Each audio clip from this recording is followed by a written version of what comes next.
and god damn do I hate his voice on this song. I love it. How much more Yarly can a man get? I'd say none more Yarly. Give me all the Yarls. They're from the South. It's pretty rare where one performance can ruin a song for me. It's actually rare for that. This song is one of those songs. Injected into my veins.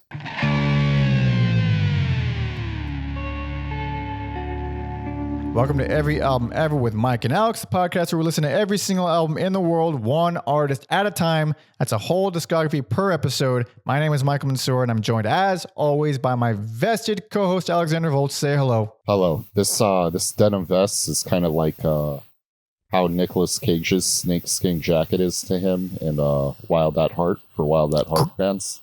Great movie. And today, we'll be discussing every album by Acid Bath. Acid Bath. This is a pull in case of emergency episode because both of us are going to be doing some traveling. And you said, hey, let's do, we had like a patron suggest us to do a bonus episode on one of these albums. There's only 2 albums, so we're just doing the whole episode, baby. Hey, bud. It's been on my to-do list for years at this point. So you guys are getting it. Hell yeah. So you say it's been on your to-do list for years. I have never heard them. Brand new for me. How long have you been a fan? I can't even call myself a fan properly because it was more like a, when we started out early, like bands we want to do dives into, we just haven't had the time. The purpose of that has changed. This is a band where, like, I've heard these albums once or twice, and I'm like, God damn, like, I need to start listening to some Acid Bath, and I never do. So, I can't even say I'm super. It's just like, whenever I hear it, I'm like, God damn, that's good stuff. So I'm super stoked that I can spend time with these albums properly. So now that we've heard both albums pretty thoroughly, how do you feel?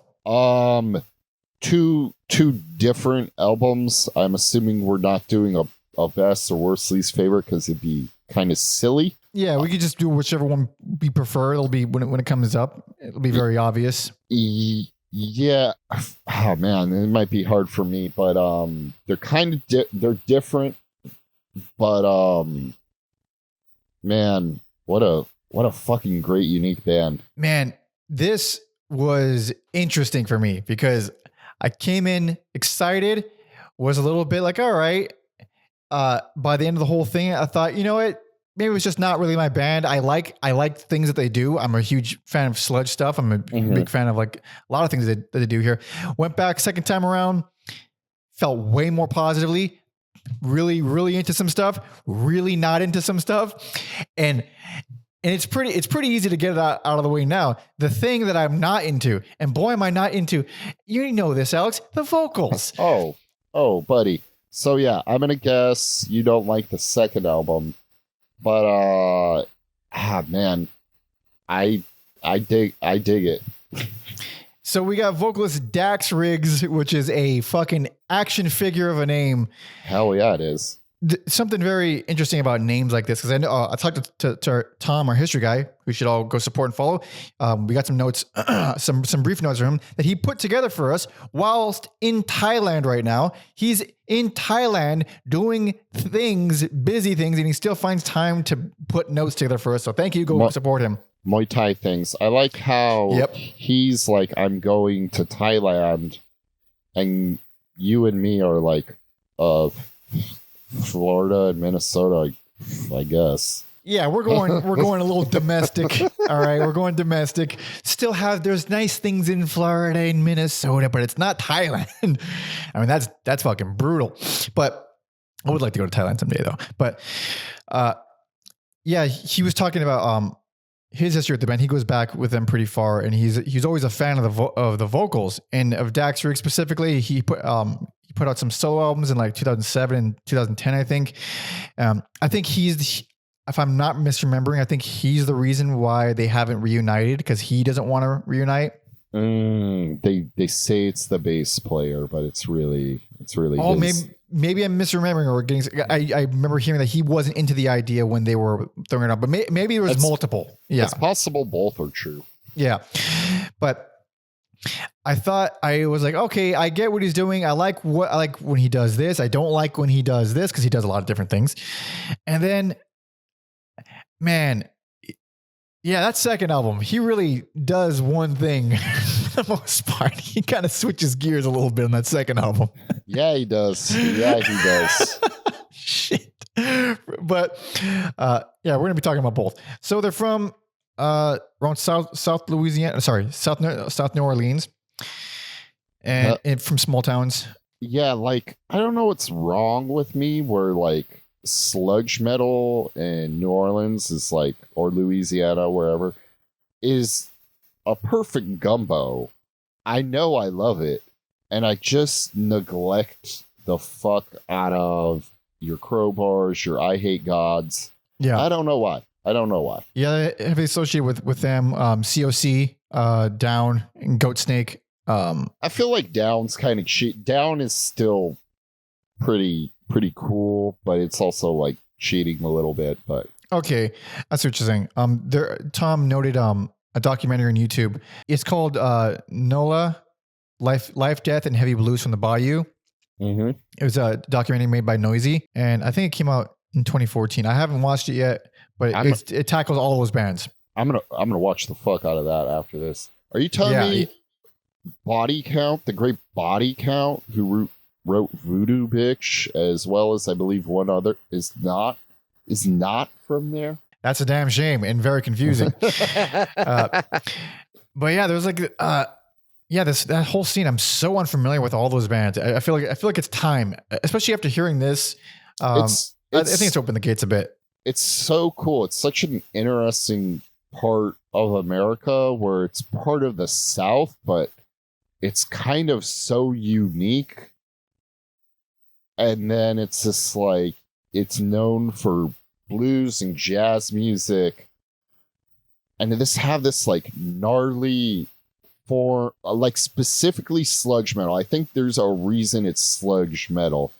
Mm-hmm. And Horrors posted something like very interested. I'm kind of paraphrasing, where I believe it's the singer Christian. He's like I kind of trip out on how important like touring is. Where like if the guys in I Hate God never saw the Melvins, like the landscape is totally fucking different if that never happens. It's so important. It's so, well, these days with the internet, you can kind of get around, or you can get to know one. It's way more random and lottery based. But at the time, 100%, so important. I mean, that's huge. But yeah, there's a very short lived 2 albums only. First one came out in 1994, last one 1996. Time to jump into the albums. Are you ready? Oh, I'm ready. Hell yes. This is, what year is this? Like I said, I just said it a second ago. This is 1994's When the Kite String Pops.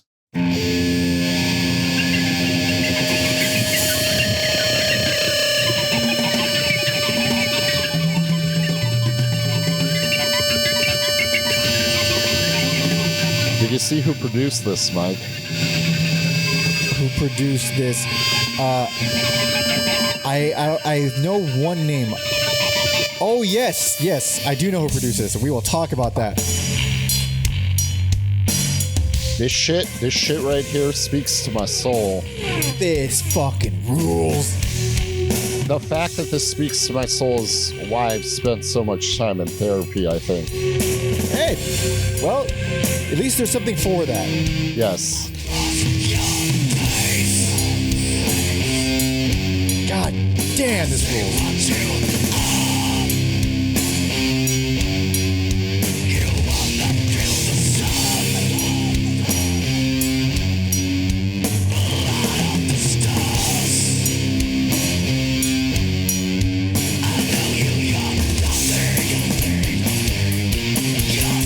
Like the way it's sludge and then it gets like this.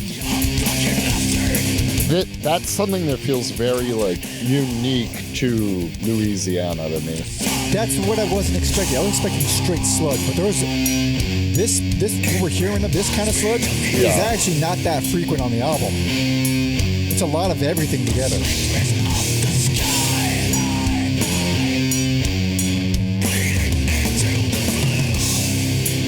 God damn. So that rules, and with no surprise, I much prefer this album. You know what? I'm just gonna give the slight nod to this one, but I don't know if I'm doing too much. I was so tired after listening. This is This is a long album. Long, punishing album. It's not a perfect album, but man, the shit they're laying down, and considering how short their career is, I guess it's good we got all of it. Yeah, that's the only thing that kind of let me kept me a little bit more forgiving, because this is a 69-minute album, and it feels long. Nice. Yeah. It's because this collection of songs is the only collection of songs that we have from the band that sound like this. Mm-hmm. Like, the next album is very different. So I much prefer this style, this sound. Okay, give me the giant fucking album. It's an exhausting listen. It'll beat you down. And it gets very samey toward the end, because it's not like every song is good and they all do a million things. The thing is, every song does a million things. Yes. In the context of an album, yeah, the pacing is really long and drawn out, and they have variety. I also wasn't prepared for that much variety. I just kind of thought, it's this sludge, like Louisiana sludge metal. I know what that is, but there's like punk influences, there's technical death metal influences, just shit they don't touch on the next album. Yeah, I was not expecting as much death metal that's on here, which was delightful. And there's a lot of desert rock kind of stuff, and stoner metal, like Tranquilize is like straight up stoner metal. Yeah, that more galloping brand of like Sabbath stoner metal.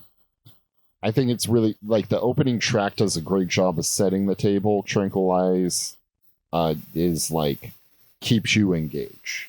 Mm-hmm. Also, are you even a stoner metal band if you don't record a song where you say yeah a bunch of times? Yeah. And with Dax's, the fact that his name is Dax and I got to call him Dax, his vocals here. So he has a lot of like the super harsh screams that kind of remind me of Phil Anselmo, which, I mean, it sounds great. It sounds really good. Mm-hmm. And the sung stuff, I wasn't like off. I wasn't like angry. I wasn't super off put. I just thought like, oh, he's all right. It's just a thing. It's just whatever. It comes with stoner metal a lot of times anyway. On Tranquilized, it has like the tremolo effect on it, which is like, oh, that's really stoner metal sounding. And then where does it first come in? Because as soon as it comes in the first time, it ends up coming in a lot. And I think it's on Finger Painting of the Insane, which is a really great song. Vocals are, man, they remind me of Tool. Yes, I wrote that too. Not just the vocals, but there's parts where it sounds like a less intricate Tool at times. But then, like, that song is fucking crazy. So it's like, you're thinking about Tool, and then it goes the tech death metal route. And then there's even like hints of like symphonic black metal. It's like someone hit like random. What genres do we want? Like, pull them out of the hat. Okay, we're gonna do this, and it's just, that's what it. Yeah, it's pretty seamless though. It's pretty, and it's a great song. I was kind of like that one. I felt very uneven, especially the first listen, because I mean that's that symphonic black metal kind of section around 2 minutes in. It's so strange and very odd vocal choices. But some of the like the chunk at the end where it's just feedback and this double kick with this creepy spoken word vocal thing, it's so cool. And I ended up liking it more in multiple listens. But the Tool stuff, like I I tend to hate comparing things to Tool because I've learned as a guy who's performed in front of a lot of people who aren't like music nerds, that Tool is the band that you get compared to if you sound a little bit more technical than the most basic shit in the world. Yeah. I've been told I sound like Tool by so many people. I don't sound like Tool, whatever the fuck I make. It's just what people are familiar with. So when I'm always hesitant to compare anything to Tool, I mean it. Like it's a very Tool cadence and type of melody that he's singing on that song. I mean it. Random. While we're talking about Tool, random thing that was pointed out to me by Jared. Head Over Heels, there's like a section where it does sound like Tool by Tears for Fears. I was like, God damn it, that's fucking weird. From Tears for Fears? And Head Over Here, so there's like the radio cut where it like ends, where he's like, and time flies. And that's where like it ends on the radio. But then the album version goes into like this proggy shit. It's fucking strange, man, and I never thought about it, and now I can't now I can't unhear it. But that's sounds pretty sick to me. I mean, it was a great song before I noticed it. It's a better song now. Hell yeah. Also, before we get too far, fucking Spike Cassidy of DRI. Oh yeah. So this was produced by Spike Cassidy, guitar player for DRI, and check out our episode on DRI. Which is definitely wouldn't have seen that coming, and I forgot that. Wait, DRI is from Texas, so it kind of it's the. I mean, it's south, I guess. Yeah, I don't know what the drive is. I'm assuming it's not awful. And he was a co-founder of Rotten Records, which is the original label that this album was released on, and also this was recorded by a man named Greg Troiner, and Tom said. You have to read his bio and Discogs. There's no way I would have predicted because this guy owned Side One Studios, which recorded artists such as Sheryl Crow, Willie Nelson, 311, the Neville Brothers, and then he had the call from God. He became a Christian rock artist. Oh fuck! Yeah, that's a left turn I did not see coming. I guess, you know.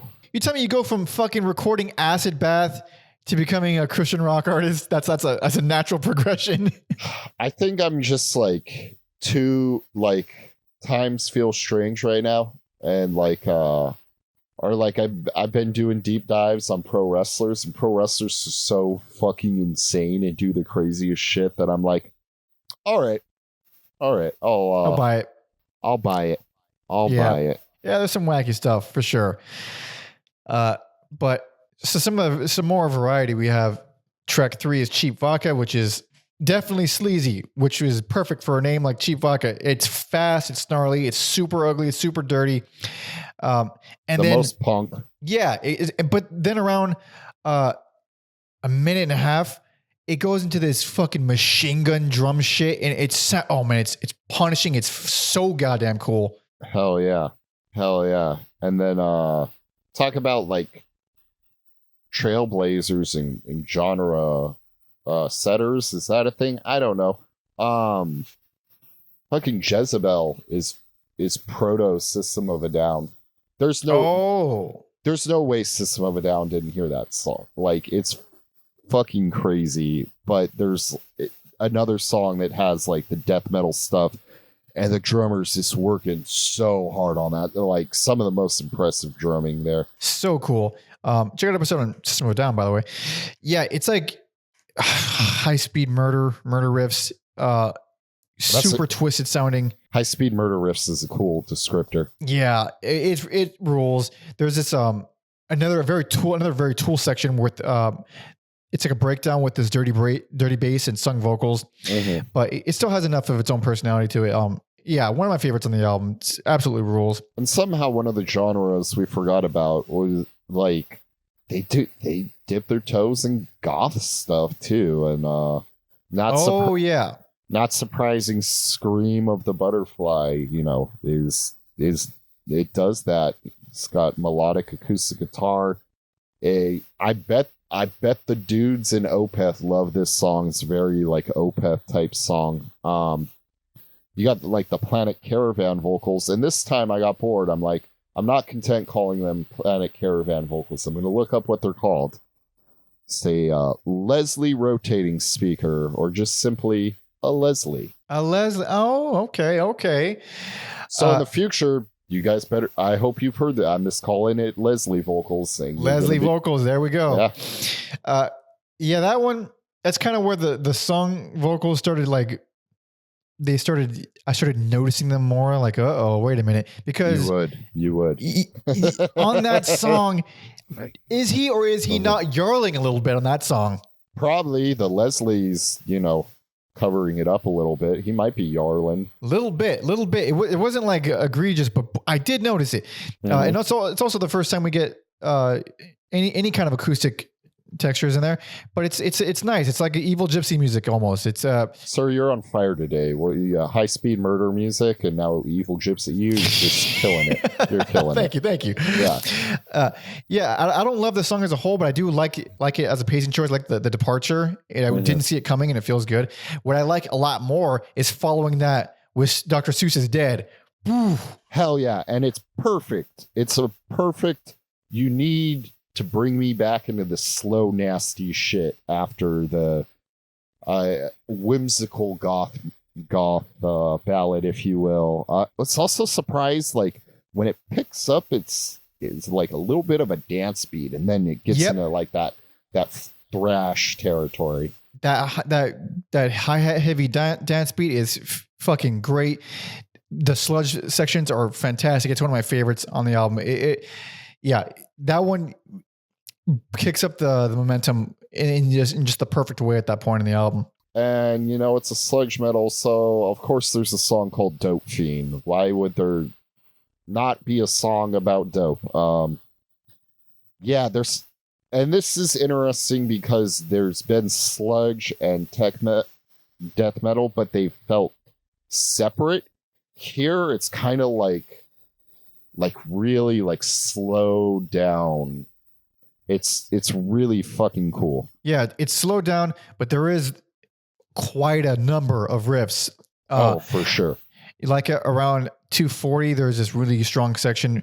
It reminds me of early Cynic. There's like a certain character that Cynic's first album has that I love.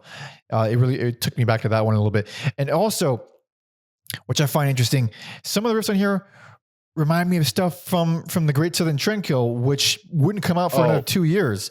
Which like it really was that style for sure. And I think check out our Pantera episode from way back in the day. I think on like Far Beyond Driven and Great Southern Treadkill, like fucking Seth from Anal Cunt is on Southern Tread, and they're nasty. Like there's no. I really think like Phil was bringing in like Acid Bath among other Anal Cunt albums, and like let's like try to channel some of this in our music. And it's those dirty albums, man. You feel it. You feel it for sure. For sure. Probably gonna mispronounce this. Tubabo. Yeah. Kumi. Tubabo Kumi, something like that. Yeah. Yeah. It taps in another punk song, but they do the acid bath thing with it. And then I was surprised the guitar parts towards the end kind of dabbling in some psychedelia there. You think these guys would do that more often, but it's very rare. Yeah, a strong outro to that one. Around halfway is when it kind of brings him back in. Some of the ugliest riffs you can imagine, but it's chaotic as shit. I dig it. There isn't that much variety with riff types, but there's something about the ones on God Machine that I like that feel kooky, really frantic song in general. Yeah, I think some fatigue starts setting in there, and there's nothing wrong with the song. I'm just like, man, like everything we've heard before this has been like so bonkers and off the wall, where it's like this one's just like solid enough. This is the point in the album where it logically should have ended. Mhm. Because we're hitting like the 40-minute mark around this point, and that's kind of, I can't speak for the masses, but as a guy who for this podcast listens to tons and tons of albums, your brain adjusts to 40-minute lengths. It's so common. So when an album is like, all right, now we're going into overtime here. You better bring it. Yeah. And even though I think these are good songs up until the end of the album, they're not like bringing it like to where I'm like, fuck yeah, this is so worth 69 minutes. It does feel a bit padded, if you will. Yeah. You started feeling it around God Machine. I started feeling it around The Mortician's Flame, the following track. That's fair too. There's like this grooviness interplay between the bass and the drums that is unique, but there's not really much to write home about with that one. Yeah, at first I thought I didn't like it, and then as I went back to it, it was just a fatigue. I feel the same way about the song, but I don't like it less. Mm-hmm. I'm just aware of what it is, and at this point in the album, from my brain, this is also where I start to really get tired of the sung vocals, and that's like what Color Is Death is like. All right, I mean, I'm really, really not digging his style. I think that's fair. I think having the like backing vocals being more screaming is like a nice reminder that this is still like a dirty, nasty album. And also, it's one of the shorter albums, so it's much appreciated. But like the previous two songs, it's just like, you guys have like shown me the peak of the mountain. Like, I need, if you're going into overtime, I need that. Yeah, gotta bring it. Yeah, we do get a nice switcheroo with the Bones of Baby Dolls, whereas pure acoustic, no drums, dark and medieval. Of course, very sung vocals. Yes, that one is more justifiable having on the album. The acoustic guitars almost have a Latin or flamenco vibe to it at times. Oh. I thought the song was going to pick up and get dirty, but it does not, which makes the next song feel even heavier. It doesn't pick up and get dirty. However, it is like 6 minutes long. Mm-hmm. And that's really... I feel like that's the average runtime of the songs on this album. It is, but for a song like that, which I thought was going to be sort of just a palate cleanser, I like the song. I think it's well written and well done. But it did end up dragging for me. Having said that, the following track does feel very good following it. Yeah, I think because that's like the second goth song where it's like, I kind of wish they dipped into it more, and if they lasted longer as a band, maybe they would have. Maybe they wouldn't. Who knows? But I just think, given that they really only have two goth songs, I'm fine with it. But yes, yeah. Cassie Eats Cockroaches. Or Cassie Eats Cockroaches, yeah. Cassie. Good closer. It would feel easy to end it on a more like doom metal note, but they're like, we're gonna go high energy here, and again, excellent drum playing when he's doing that double bass pattern with like that really like clicky ride cymbal pattern. I'm just impressed when someone knows how to manipulate all four limbs of their body like that. It's wonderful. It's one of my favorite of like the more brutal, grimier songs on the album. And not to mention, we have all those Blue Velvet samples that fit right the fuck in. Oh, hell yeah. Dennis Hopper on that one. Baby wants to fuck. Hell yeah. I've still never watched that whole movie. What? I've only seen like the wild scenes. Well, Mike, I know you really wanted to watch Godfather 2 with me on Christmas Eve, but I think we're gonna have to watch Blue Velvet now. Some things just take higher priority. It's just the way it goes. Yeah, Dennis Hopper was like, what a madman. He's like, let me do River's Edge, Blue Velvet, and then let me get a piece of Speed and the Super Mario live action movie. Yeah, that's good. What was the time frame between all those? I think it's a very short turnaround. I didn't come prepared to talk about the great Dennis Hopper. And boy, is he great. He's fucking phenomenal. I think he's appreciated, but also, like, I don't know if we really talk about, like, how fucking insane. Insane. Okay, no, I thought they were closer together. So, like, River's Edge, Blue Velvet, that's like 86. Okay, And then, like, 93, 94, 95, he's like, Mario Brothers, Speed, Waterworld. I didn't even know he's in Waterworld. Jesus Christ. Man rules. The man absolutely rules.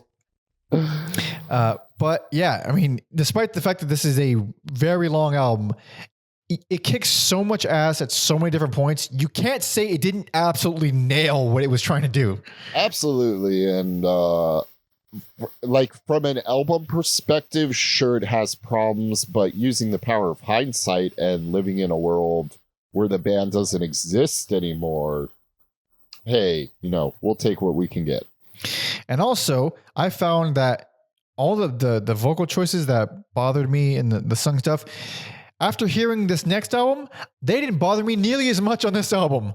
I'm like fine with them on this album at this point. Yeah, because we're going hard rock, baby. We're going hard, baby. Yeah, you're right. Oh boy, we're going Easy Rider. Jesus Christ. Last note about this album that I don't want to forget: the cover art is by John Wayne Gacy. The cover art for this band, the cover art that this band uses, really definitive, really good covers. Yeah, I would see this album cover. I thought they were like a nastier, like, death metal band based on the name, and there's just something about, like, acid bath in the cover where I'm like, oh, it's probably death metal. And then when I finally heard it, I was like, wait a second. Yeah. That's the type of metal I like. Yep. And this next album also has a very striking cover. And this last one came out in 1996. This is Paegan, Terrorism Tactics. I'm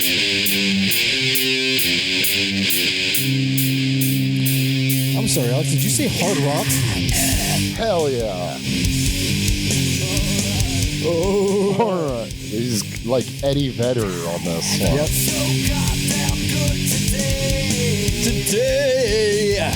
Monster Magnet, is that you? Huh? Monster Magnet, is that you? Basically. Have you guys been hanging out with Fu Manchu?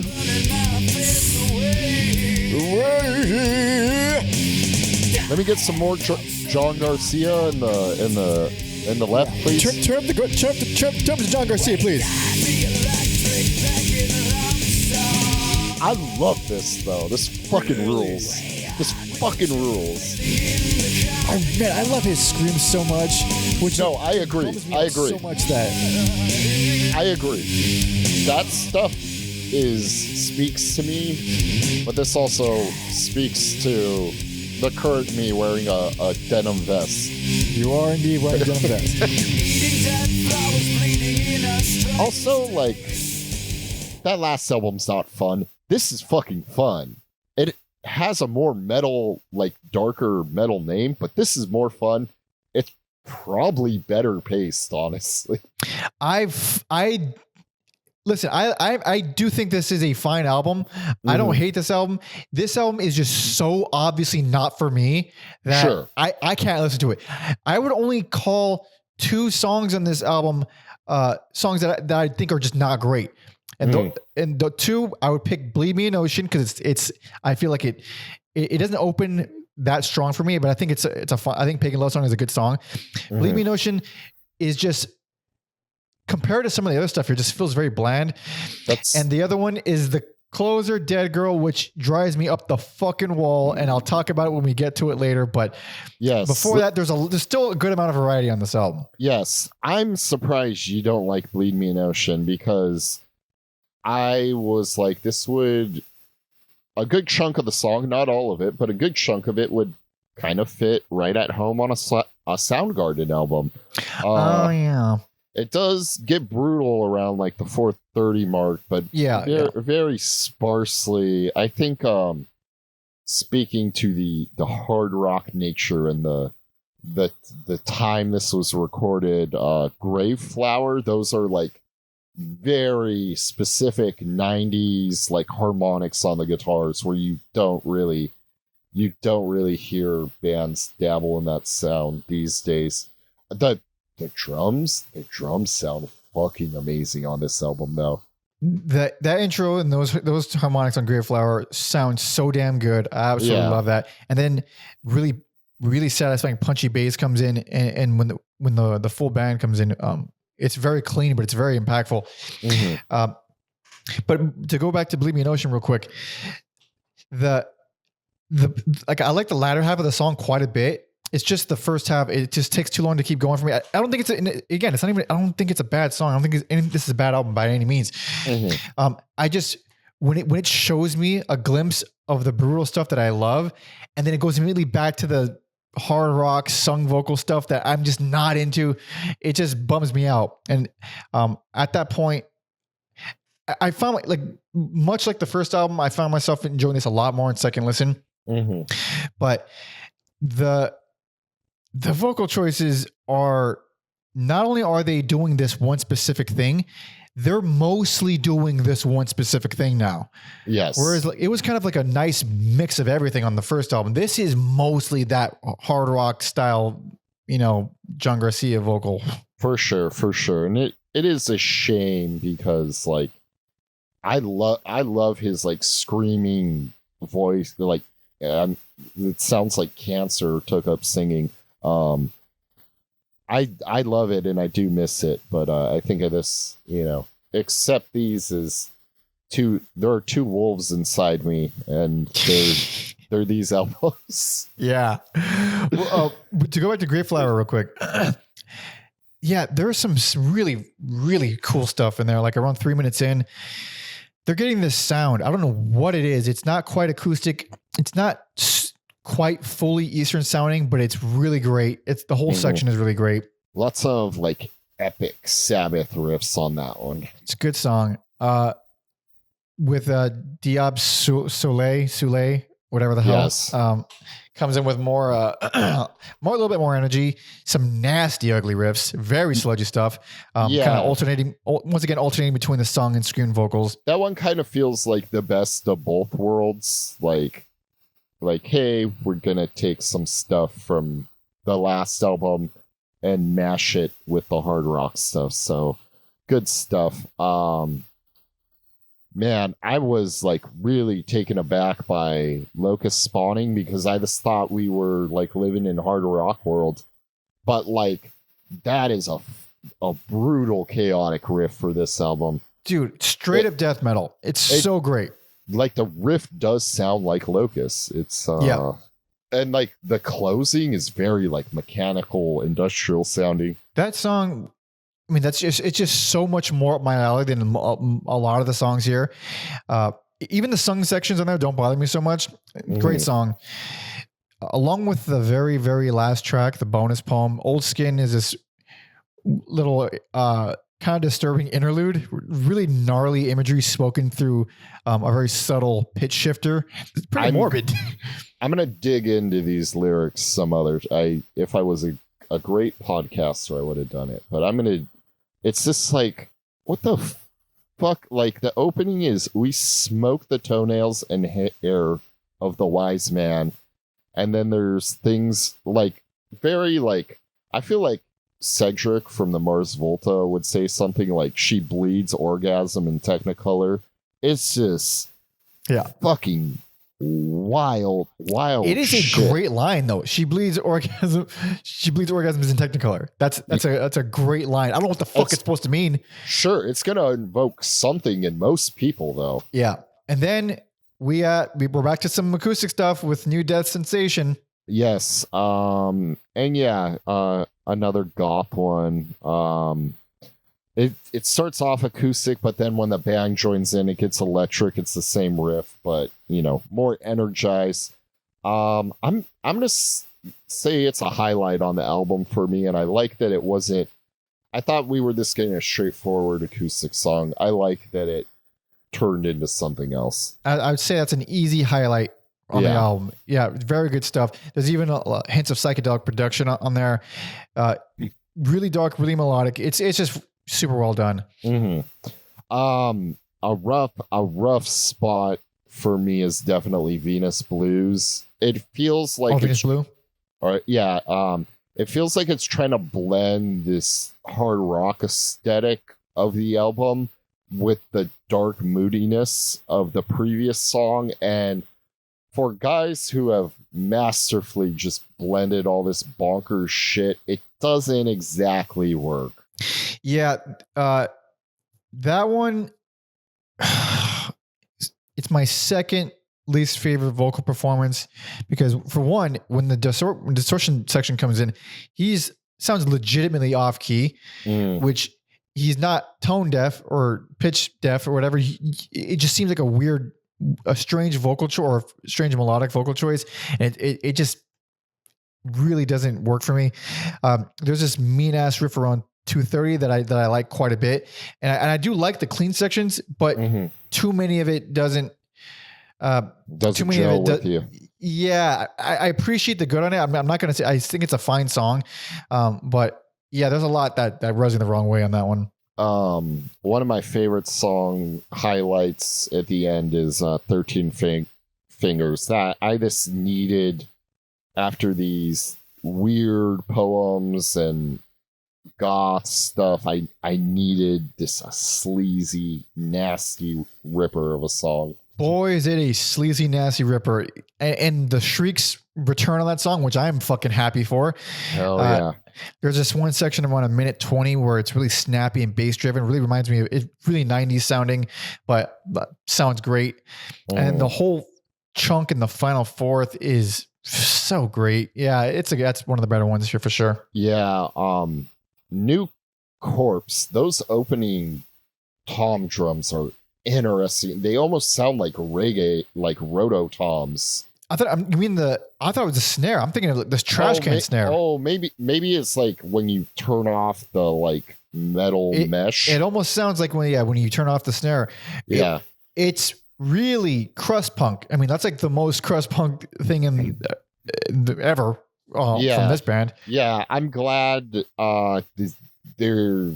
Even if has mixed results, I'm glad they're keeping up like the high energy towards the end of the album. Yeah, because it is a fast song. It is much more energy to it, and I do appreciate it. It's not like a world-shattering song. It's not like revolutionary, but at this point, because this album is also long, it's not as long, but it is also very long. I thought it was longer, and then I realized what was going on. There's the closer is 24 minutes, but it's not. It's really 7 minutes. I got ready to fight for my life when I saw how long. I was like, oh, thank God.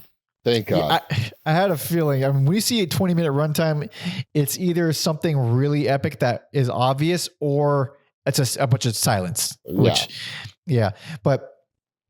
now that we're on to that song, Dead Girl, it's just acoustic guitar and vocals, and god damn do I hate his voice on this song. I love it. How much more Yarly can a man get? I'd say none more Yarly. Give me all the Yarls. They're from the South, but up until this point, they really haven't done anything too country. So, I'll take a Yarly country ballad at this point. It's extremely Southern. It is extremely Southern, very more on the desert rock side than country, I would say. But it is actually not, even though I'm shitting on it, it's not a bad song. It's actually like well-written progressions. There's some cool progressions here. It's his voice that is so overbearing that I can't, like, it's pretty rare where one performance can ruin a song for me. It's actually rare for that. This song is one of those songs. Injected into my veins. And then the last track, it's like a secret track, is more pitch shifted spoken word stuff, poetry. Yeah. Except this one has a little bit more musicality. There's like a little Middle Eastern sounding melody with kettle drums. It's a little bit more bombastic. Yeah, it's exactly that. It's a bonus track. It doesn't do anything for me. It doesn't really hurt anything either. So it's basically old skin part 2. Yep. And with that, we've earned our vacations, although mine's more of a family trip. But Tom is asking, he's saying, is this cover art totally awesome or really bad? Discuss. It's amazing. It's amazing. It's cool cover art, and then it's made even more bizarre that it's painted by like Jack Kevorkian. Yep. Holy shit. Also, like I don't like the way like Jack Kevorkian, and it's probably not intentional here. I don't like the way he's like thrown around with like a Gacy, or like I went to Zach Bagans for that dipshit.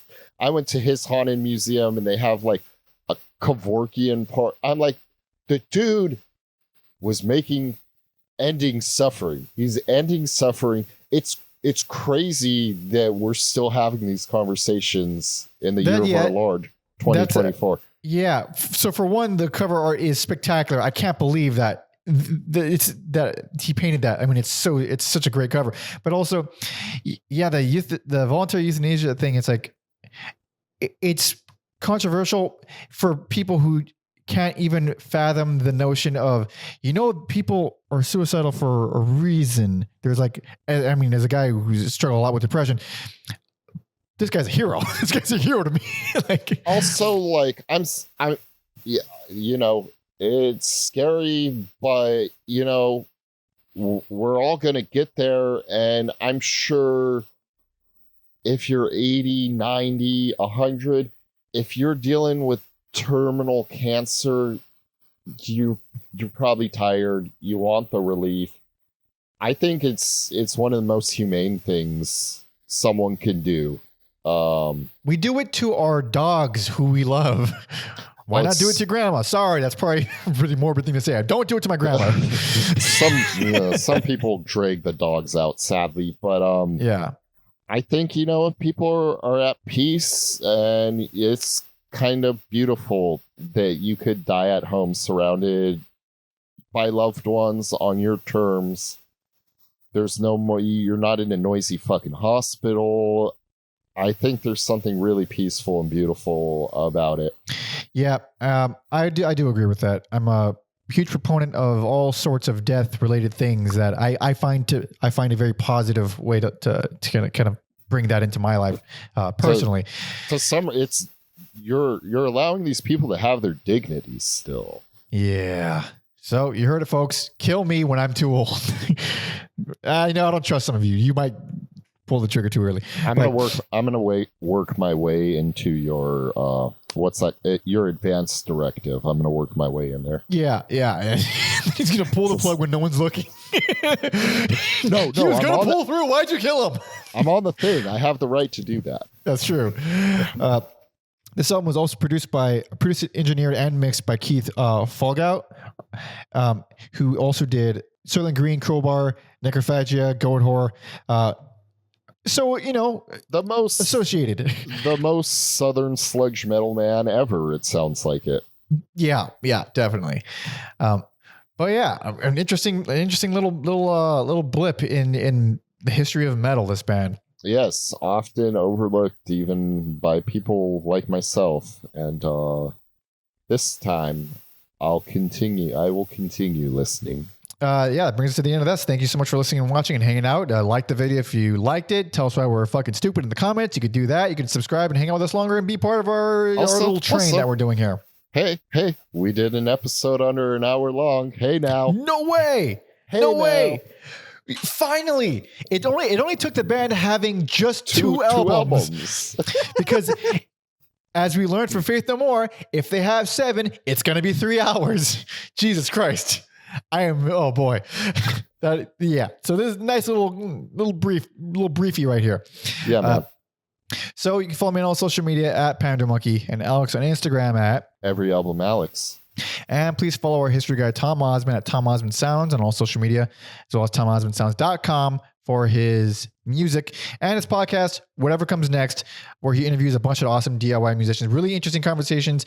If you're a musician at all, this is like very valuable conversations, just about how to be a musician in this age and all that. So there's links to that. He's on YouTube, all the platforms, links in the description. You can check out my EP if you want to care about the sounds that I make, or if not, whatever, that's all good too. But what is the best is the Patreon, baby. Patreon.com/every album ever. That's where you go. You get 2 bonus episodes a month. You get to see our schedule in advance. You get to vote on polls to decide who we cover next. You get to join the Discord, be part of the community, suggest brand new albums from this year for us to do episodes on. And if you're tier 2, then you can suggest a full discography as well as any album from any album from ever for us to do a bonus episode on. So there's lots of meat there. Go there. Thank you. Wrapping this sumbitch up. What are we doing? Fuck, caught me off guard. I usually have a, I think it's got to be Finger Paintings of the Insane. Hell yeah. So thank you so much for listening and watching. See ya.